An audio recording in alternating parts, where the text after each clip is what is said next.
beloved Boss Mike Cervera.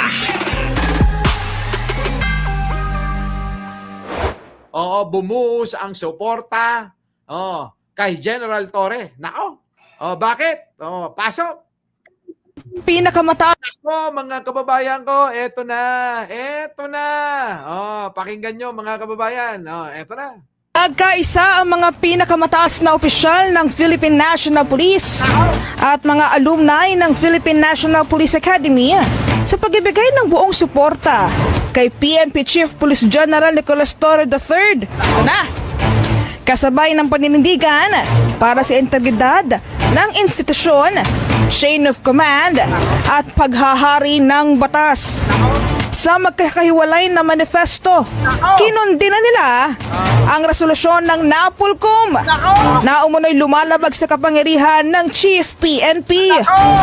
Kita nyo, mga kababayan, bago pa palang pala, yung pong isinagawa na pag-iimbestiga ng NAPOLCOM, mga kababayan, nagbigay na ho ng matinding suporta ang kanyang mga kabaro. Nako, oo, mga kababayan. At ngayon, ay wag nyo nang sisihin yung mga nagagalit dahil si Torre daw ay sinibak, gano'n, wag na kayong magalit.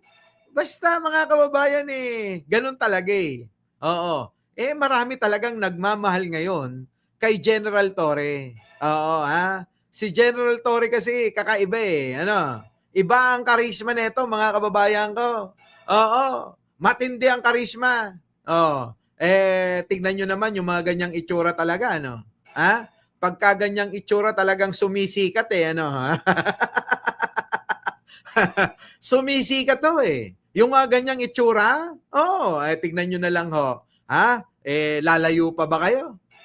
Di ba yung mga idol ng DDS hindi naman nalalayo sa gandang lalaki ni General Torre. At yung tinutokso nila, mga kababayan, na diwata-diwata daw, mga kababayan, ano naman kung kamukha niya, Yan kasi ang panginis ng mga DDS, At least, mga kababayan ko, masasabi natin, yung mga ganyang itsura may karisma. Kaysa naman dun sa iba.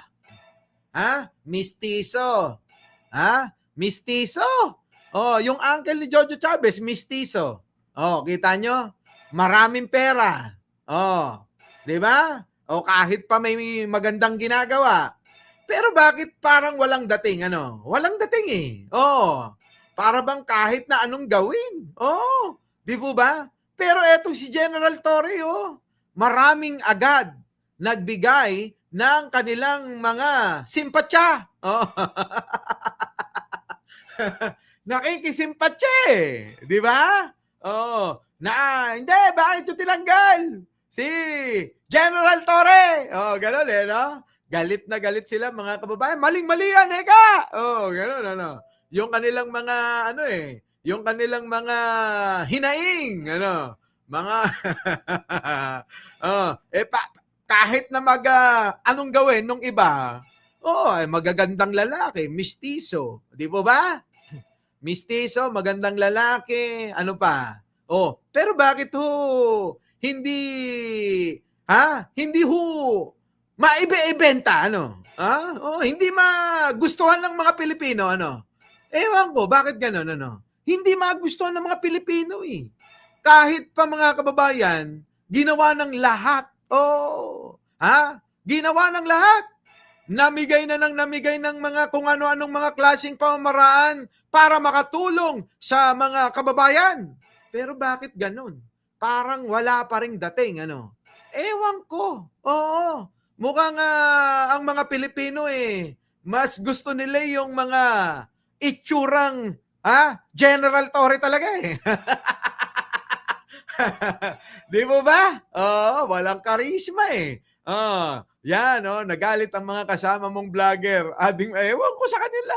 May pet sabi, sayaan mo na sila. Di ba? Baka mukhang hindi tapat sa tingin ng tao. Ewan ko, dapat kayo ang sumagot nun Dapat kayo ang sumagot nun. Oo, ethnic ang gusto. Yun, oo nga. So, eto na mga kababayan. Ako, marami na naman magagalit sa atin. Ito lang ang anumang hakbang na Baka naman baka naman nahihirapan yung mga vlogger niya na pagbanguhin yung pangalan niya, Baka nahihirapan naman. Oo, nahihirapan pabanguhin yung pangalan, kahit na anong gawin na nung mga vlogger niya, hanggang ngayon, ilang taon na nakakaraan, ganun pa rin. Di ba? Eto na. papahina sa legal na otoridad ng pinuno ng pambansang pulisya ay nakakasira sa disiplina at moral ng hanay. Pinuri naman ng PNPI Alumni Association si Torre bilang unang lakan na naging Chief PNP at simbolo ng katarungan, integridad at serbisyo. Nagpahayag din ng suporta ang mga Regional Director, National Support Units, Highway Patrol Group, ang PNPA, Patnubay Class of 1995. Ako, mga kababayan, pagka na mali-mali kayo, baka si General Torre pa maging presidente dito. Mukhang mga kababayan, tumutugma yung ating mga sinabi nung mga nakaraang mga panahon, nung matapos po yung laban ng Torre Duterte fight, yung boxing ba na hindi dumalo po itong si Baste, doon po natin sinasabi na pinagsisigawan nga natin mga kababayan, doon po sa laban nila. Nung umakyat na ho si General Torre, doon po sa ring, ang mga tao nagsisigawan, Torre for President Nako, mga kababayan ko, eto na. Hindi kaya eto'y sinasadya ni Pangulo itong nangyayari para pasikatin ng husto si General Torre, At eto pa, may kasunod pa. Maaring etong pamamahalaan niyang departamento ay makakatulong lalo para lalong sumikat. Nako, mga kababayan, si General Torre. So mga kababayan ko, kung si General Torre ang sosuportahan ni Pangulo sa darating na eleksyon 2028, syempre, ano pa nga ba? Di ba, mga kababayan? Ano pa nga ba? Sige, tuloy. At nila, ang kanilang pagsuporta ay para sa katatagan ng buong organisasyon at hindi lamang sa isang tao. Correct, mga kababayan ko.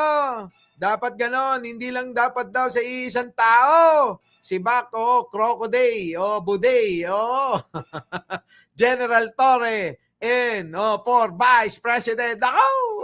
Di, baka mag-presidente na yan. Di po ba? Baka kababayan ko naman, pagkakait pa ba natin Elena? Ewan ko na. Basta ako, mga kababayan, kung sino ang itataas ang kamay ni Pangulo, abay, doon ho ako. Mga kababayan ko. Our beloved Boss Mike,